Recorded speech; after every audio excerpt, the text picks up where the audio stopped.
بسم اللہ الرحمن الرحیم۔ السلام علیکم ورحمۃ اللہ وبرکاتہ۔ محترم سامعین، امید ہے آپ سب خیر سے ہوں گے۔ اللہ تعالیٰ میری اور آپ کی تمام دل کی نیک جائز حاجات تمناؤں کو پورا فرمائے۔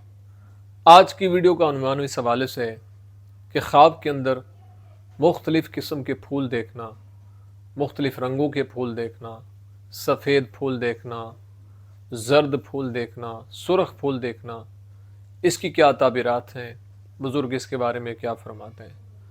اگر آپ نے میرے چینل کو ابھی تک سبسکرائب نہیں کیا تو آپ سے گزارش ہے کہ ہمارے چینل کو ضرور سبسکرائب کریں، بیل آئیکن کے بٹن کو دبا کے آل پہ کر دیں تاکہ ہر نئی آنے والی ویڈیو کا نوٹیفیکیشن آپ تک بر وقت پہنچ سکے۔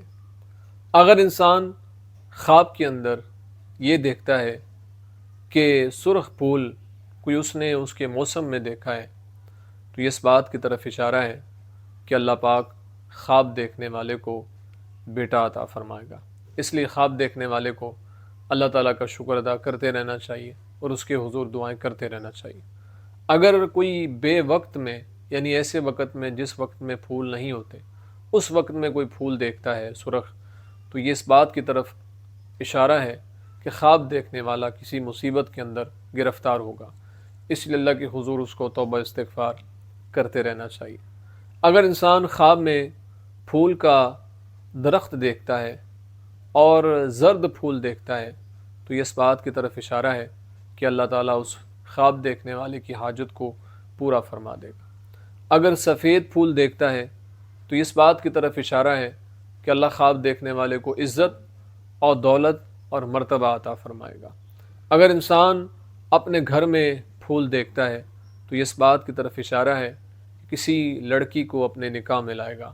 اگر انسان اپنے کئی طرح کے گھر میں پھول دیکھتا ہے کہ وہ کھلے ہوئے ہیں تو یہ اس بات کی طرف اشارہ ہے کہ خواب دیکھنے والا اپنے گھر والوں سے خوش ہوگا۔